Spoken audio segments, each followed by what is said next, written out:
Now, economic growth slowed to 5.6 during the first quarter. This is where we are at 5.6. Abraham, what do you think really was operating in the economy at this time that makes us have these numbers? You see, we've moved from about 6.2 to 5.6. Yeah, now we're at 5.6. We're at 5.6. Although this is a quarter, this is just for a quarter. Yes. So probably we need to compare it with what it looked like in the previous quarter, as opposed to comparing it to 6.2. Because sometimes, depending on which economy you're talking about, the individual quarters don't contribute equally to the overall growth. Yes. So you might find that normally, especially the quarter the quarter that ends, when the budget cycle ends, people tend to slow down, especially government spending. It slows down because that's when people are trying to reposition their budgets and their lives. So we may not be able to factor in so many reasons as to why it has happened this way, because this is just a quarterly. Yes. I think we may want to look at it over a longer or a horizon. Because comparing 5.6 to 6.2 may not be a very fair comparison. It may be better to compare it to the previous year. And I think if you compare it to the same quarter last year, it was more or less. Yes. When you look at it on the short term, though, is it okay for us to look at the delay of the long rains that most Kenyans expected in this quarter? You see, again, and you're right, yes. Anything happening to agriculture filters straight into this. Yes. Because don't forget, about 80% of our economy is driven from agriculture. So yes, that could be a factor. But there could be many other factors that could contribute to it. And also don't forget, inflation is also starting to kick in. The price of food and the price of fuel is starting to drive up our inflation rate. Yes. You said that this is a very short term, we can't look at it, but what Henry Rotich said when he was releasing the numbers just the other day, he said that we expect this to be on an upward trend. Yes. And even we had the Central Bank of Kenya governor saying that he also doesn't see this really getting affected much. So when you look at 6.2 and 5.6 now, a 0.6% decrease, is that number enough to get somebody worried and say, no, maybe it would not. Does it start a downward trend, doesn't it? No, it doesn't. And you see, all trends are they tend to have spikes. Yes. But these are minor. 6.8 to 5.6 is more. And again, the 6.2 was for over 1 year. This is 5.6 over a quarter. Yes. So maybe let's wait and see what 6 months looks like. Yes. Then we decide whether we want to worry or not. Yes. All right. Now we do know that now we're getting into the new fiscal year now. Yes. That's us from July to this July 1st. Yes. Do you think that anything within what the government outlined in its budget tabling the other day would spark this growth that we expect? Yes, because see, if you look at some of the interventions the government is putting in, it's trying especially to revive agriculture. Yes. To revive an industry around agriculture. To reduce, to encourage people to bring up industries that clean up our environment. Yes. With the waste that we already have. And at the same time, they're trying to conserve our trees by allowing you to bring in timber duty-free. Yeah, duty-free. So if you look at... you can get it from somewhere else, somewhere else, but don't touch our trees. Yes. So if you look at the combination of those factors, all things held constant, we should see an upward trend. Yes. If you look at the way it is that they're trying to support agriculture, they've said, look, we're going to sort of kick out some of the taxes that you've been paying to bring in agricultural machinery. Do you think that's a very good point to start from, other than focusing purely on the dams? Yeah, you see, with agriculture, you have to focus on production. Yes. Production is about, especially the machinery, and of course, water. Water, so we can't run away from dams, because we want to move away from rain-fed agriculture, because we have got very good weather in this country. So if with good water, you can actually add an extra season. Yes. On most of these commodities that we produce. So we fix the water in terms of now move away from rain-fed agriculture, and then now we make it easier for people, one, to get the machinery, and two, improve the technology around production. Because remember we said the other day that Kenya only produces 1.5 million metric tons per acre per year, as opposed to the industry standard of 6 tons per hectare per year. Yeah. So for you, they should not worry as we start? No, for me, I would not be, it's too early to call it. I would give it a bit of time. Yes. All right, I just want us to move to the next that we're focusing this morning. It should be talking about inflation as well, just so closely. No, there's the new fiscal measures take effect today. Now, what most Kenyans might not know, isn't it, that the deadline for filing returns was just the other day, which means we want to close the year and begin a new year, which is in line with 1st July. Let's just take a moment, therefore, to pretty much touch on the basic ones that Kenyans are going to be shocked into. Number one, I know we're going to touch on alcoholic drinks this year, isn't it? Yes. Alcoholic drinks. Yes. Then there's a new tax on betting. All right. I just want us to concentrate on that, so that we tell people what they expect today. Yes. If you win 100 shillings after betting, you don't expect to get everything, do you? No, they'll tax your winning. Yes. But they'll also tax your place, the bet you place. That's it. Yeah. So you're taxed at placing. So whether you win or not, you're taxed already. If you're lucky to win, you still get taxed. Yes. Yes. Wow. And there's a bigger thing to it. But there's a bigger thing to it. Yeah. I think we're going to go straight into that. Yes. So now Kenyans who are betting should know that you're not going to get the people 100 shillings that you've been getting, all the 2 million shillings you've been getting. You get taxed twice. Yes. Taxed on the one that you've placed and then taxed on your winning. That's what they call tax on winnings. It has been a thing that has been coming, but now it's actually embedded in the 2019-2020 budget. Okay, let's go straight away to cigarettes, isn't it? It's cigarettes and alcohol. Yes. That has also been gone up. Yes. So we expect to see a jump on that as well. Yes. Another thing now, capital gains tax, isn't it? It's supposed to take effect as from today. So anybody is selling or buying property in the country now, and that really want us to talk about that, they don't expect to pretty much get so much out of, because the government is going to gain so much. Yes, it was more than double now. Yes, we do know that. Yes, yes. I think it moved from, I think if I'm not wrong, 1.5 to about. It's around 12.5%, isn't it? Yes, which is quite high. Which is quite high. Yes. And then I want to ask you one question about that. We saw the reaction that some experts from PwC said, look, there's something that the government missed to introduce into that, the indexation. Well, what Rotich was saying is, they said, look, I have factored in inflation at this moment to arrive at 12.5%. But then there was something that was missed out, indexation, to also factor in inflation at a different time. All right? Which pretty much means KRA will be getting pretty much everything, despite where the inflation rate is. Because now they'll be paying that 12.5% constantly, meaning they won't get any reprieve. And I want to ask you this question, Abram, this morning. So when you look at it under the affordable housing pillar, do you think the government is biting itself on the back? Because the same people were supposed to support this, because now we know that Rotich has been calling on the private sector to come in and support the government on this, but they're getting taxed more on the very, very area that the government is riding on. Oh, you're very right. I think what we need to do is to harmonize our tax regime around the goals we want to achieve. Yes.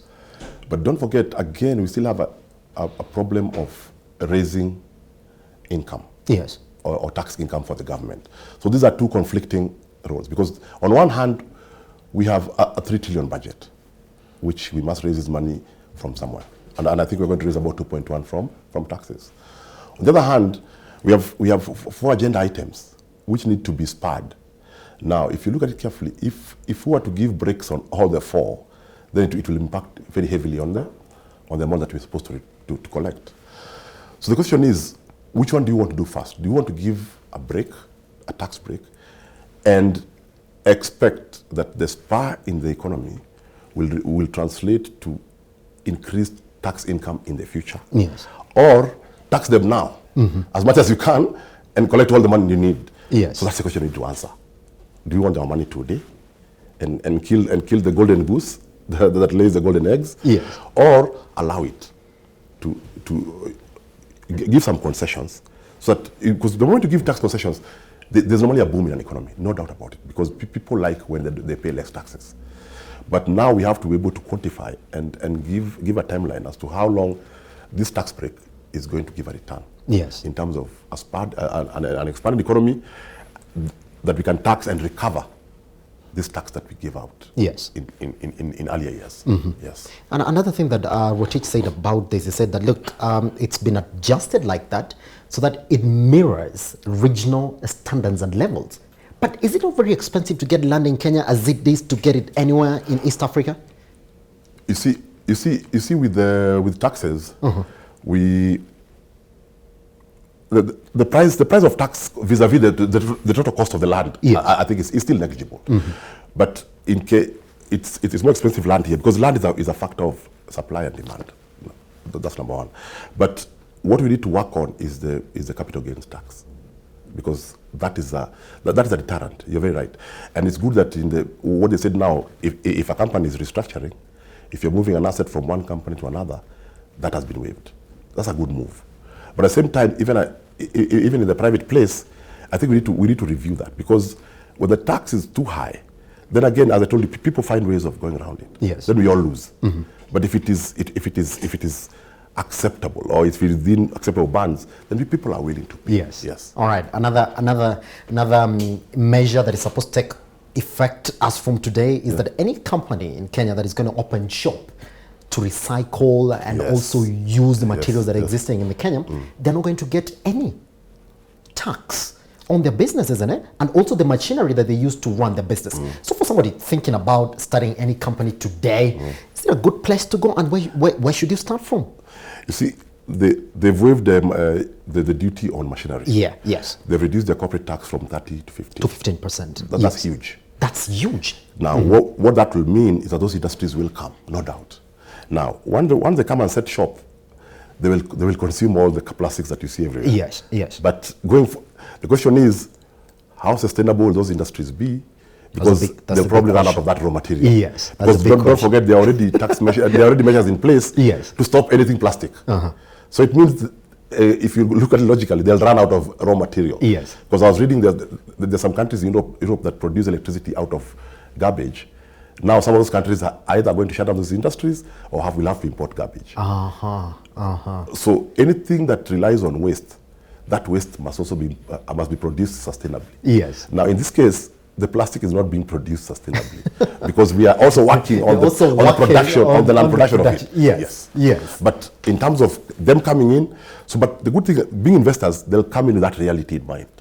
They'll say, you know what, we've come in, we're going to probably have good garbage for 5 years, then struggle. But if they do their numbers and it works, they'll have made their money or return their money in 5 years, they'll go for it. Yes. And probably now they'll probably start importing their plastics from countries around that still do plastics. All right, another tax that is really very pertinent that is going to take effect as from today is now the one that is on, which one is this? Let me just have a look at it. Good. We've talked about that one. Oh, another one, cigarettes as well. Yes. Now they've also been taxed on that as well. Yes. Do you think that yes, in as much as we are trying to support our businesses in the country, that we should get to some, because from time to time we've been taxing them over and over again.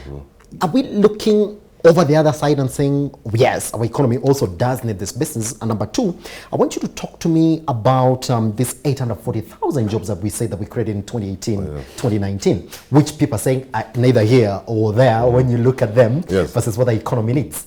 Now, the government also said that those people are going to get into these manufacturing jobs. Number one, assembly of motherboards that are locally assembled. They have also waived a tax on that. Is that a good way to start from in terms of promoting this kind of sector and also improving the level of employment in the country?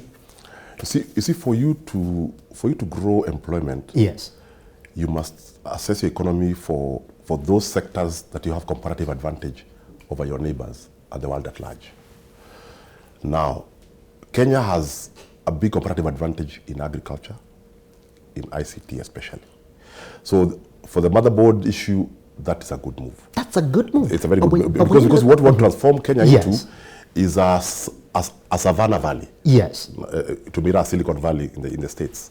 But Abraham, somebody was asking me this question that look, you cannot really say that in Kenya we have locally manufactured motherboards. I mean, the data is neither here or there. And so if you want many people to get into that, then they should have started on something else that already people are into, if you want to draw more people into that. You see, you have to start from somewhere. Yes, we don't produce them. Probably most industries, you start with assembly, then you start producing the small items. Yes. As you build your way up until you're able to produce everything. So that's the way they'll go. For the agricultural side, I think we for the kind of jobs you're talking about, the 801 million jobs, we have to start emphasizing on agro-based industries. Yes. Because if we do that, and these industries will be based where the raw materials are. Because we have a good transport network, so we can produce them there and ship them to market. Yes. So that way now you spur growth in mashinani. So in terms of growing those jobs, it must come from those sectors that can be grown sustainably and have comparative advantage over neighbors. Because if we start going to sectors we don't have comparative advantage, we will not sustain. We'll struggle. We'll put in more than we're getting out. Yes. All right. I mean, those are some of the areas that we are looking at this morning. I mean, yes, you should be aware that yesterday you are filing returns. So that means you're closing the year. So that means that we are starting another year. That is, according to the government, things are really starting now. So the taxes and all that, they'll be coming straight to you. Another question that I really want to put across to you, Abraham, this morning is now the fiscal measure on affordable health. Isn't it?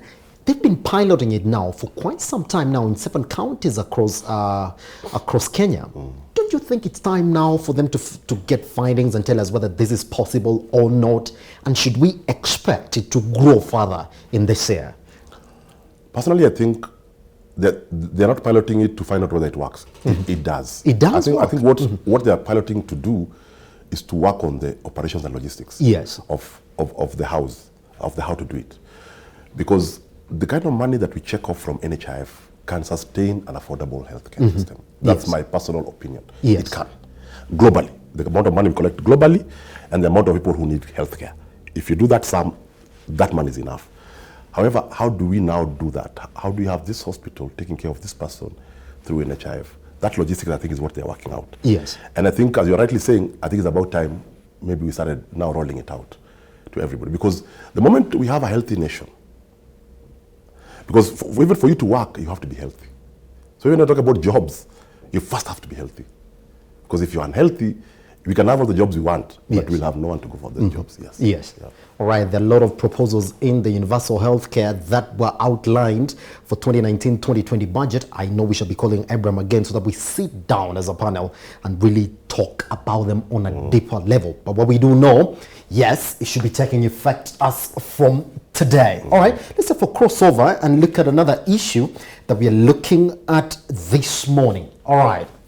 Now, I think we've already looked at this, so just cross over to the next one, all right, which is pretty much, I think we're talking about the coal plant in Lamu. Now, they're saying this. The cancellation of the license granted to the construction of the 1,000 megawatt Lamu coal power plant has sent strategists back to the drawing board as the country will have to embark on energy planning.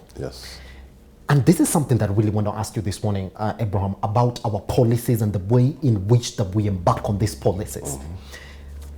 It's not the first time that we've seen a project pushed forward and then taken back to the drawing board again. I mean, we've seen that on the housing levy, we've seen that on the health, we've seen that on different other areas. And that has been synonymous during the 2018-2019 fiscal year. What do you think the government is missing in terms of coming up with these policies and some of the major projects that we have in this country? What is this thing that is really missing? Okay, if we localize what you've just asked to this situation. This thing what has been reversed is the NEMA license. It was reversed because the community went to the tribunal, environmental tribunal, and they said that they were not involved in the, because before you get a NEMA license, the local community must be involved as well, So what has happened is that it's been cancelled for it to be redone. That is one thing. Number two, this plant is going to produce 1,000 megawatts from coal. Now, coal is not the cleanest of energy sources. It's not. In fact, across the world, people are moving away from it. This coal is not coming from Kenya. it will come from somewhere else. That's why it's located in Lamu. You see? So we will basically be importing unclean fuel. But that be as it may, we already at 2.8 gigawatt or 2,800 megawatts yes. installed capacity. Our peak demand is about 1,900 megawatts. As we speak, 700 megawatts of it is thermal energy. So we already, 800, 900 megawatts extra at peak consumption. Mm-hmm. So what are we saying? As it is now, we already have idle capacity, and a lot of it. So when we want to lump another 1,000 on top of it, and know what happens with the power purchase agreement, you pay for the power whether you use it yes. or you don't. So we're paying for 1,000 or so megawatts extra. No, not even counting this one, what already we have yes. for power we are not using. And that explains why our bills are high. So if today we retire the 700 megawatts of thermal power, then we would still be above peak demand, but by a very small margin. So what are we saying? What's our strategy? Are we saying that we are building them, then they will come? Or are we saying that we are, what is our process of matching demand, yes. future demand with future supply? Because I think we lost the plot somewhere. Mm-hmm. And I think that the plot was lost where we issued a lot of power purchase agreements with good planning. But those power purchase agreements did not translate to power on the ground. Instead, people use those power purchase agreements to speculate and sell them around. Yes. Because it's a valuable document. Mm-hmm. So to wrap it up, our capacity is way ahead of our demand, but it is costing our consumer dearly. Yes. So the ideal situation would be that we should try and reduce that gap as much as possible. Yes, supply should always be ahead of demand, but by as small margin as possible. This is what the talking point is that we do know that the country has already started phasing out some of the thermal plants. Yes. Vis-a-vis the cost, it takes us to have these plants, yes. which is about 700 megawatts. Yes, it is. Out of the 2,712 yes. megawatts we already yes. have currently yes. installed. Yeah. But you see, they're already phasing this out yeah. when the 200 billion project in Lamu is already on standby. Yes. So are we slowly running into a crisis? Or are we saying, regardless of this court case, we pretty much know as a government that it's going to go forward? You see, there's the 1,000. Don't forget there's the 300 coming yes. from Turkana Mm-hmm. that has not still been connected. So my point being, we are way ahead of consumption. Yes. And we may have to think about how we are doing our planning. Because anything that excess is paid for and not consumed. So it's basically money down the drain. Because there's no production attached to that cost. Yes. Yes. All right. I just want us to cross over swiftly to the next headline that you're waking up to this morning. Now, Treasury is warning, look, that if you don't allow the yes. KCB acquisition of a national bank, yes. the bank is dead. Mm-hmm. Okay? Yes. But I want to ask you a question because we know that it's supposed to get done as from September 1st, isn't it? Yes. That's what yes. KCB yes. intends to happen. But now what you see here now is that there are chances again that it might get delayed. Well, are you reading something inside here now which makes the Treasury say, look, if they don't at all take over NBK, then it's a dead bank? You see, NBK has had its issues. Yes. And I think they have done very well trying to surmount the issues. But where it has reached now, mm-hmm. they are breaching a lot of adequacy ratios. You see, there are certain ratios that you have to meet, your liquidity ratios, capital adequacy ratios. They're either very near breaching them or they've breached. Yes. Now, this takeover is true. It is their only way out. And it will be a very good move because it will make KCB stronger and it will save NBK. If you look at the strategy, they want to keep NBK up for 2 more years as a separate subsidiary. Yes. In terms of delay, what will delay is probably the approval processes. Yes. Because CMA has to approve. CMA has to Competition Authority has to approve. Yeah, and the 2 AGMs have to approve. Yes. And I really want to ask you, yes. because we don't know that there are around 3,500 employees of NBK that are bound to really, their jobs are neither here or there. Do you think that CMA as well, also other parliamentarians are looking at it and saying, maybe we need to think about where these jobs are going? Because now we don't know what CMA does. CMA can tell KCB, you need to have these employees here for the next 1 year. In fact, I suspect the Competition Authority will put that as one of the requirements. Yes. That retain them for 2 years. That way now, at least you have a break. You know that in 2 years' time I'm losing my job. Yes. So at least I can plan. Yes. So I don't foresee anybody losing their job instantly because they'll be forced to keep them. Yes. Not because I'm going to make money out of it, but sometimes we have to be human first, then business later. So I think the move of NBK going into KCB, I think, is a good one. I think eventually it will happen. The processes, yes, will take their due time because the two AGMs will have to approve CMA and Competition Authority. And this coming from CBK, saying what they're saying, should be taken very seriously. Yes. Because they all have certain information that you and I don't have. So if they say that they need to go in, then they should. Okay. Yeah. All right, I just want us to rush over quickly to the last. We've already hinted at it. Now, look, 2 million shillings fine. If you use a phone to gamble online. Okay, does this include betting? Because we know the country defines betting as gambling, isn't it, officially? Yes. You see, many countries in the world don't allow betting the way we do it here. Oh, yeah? Yes.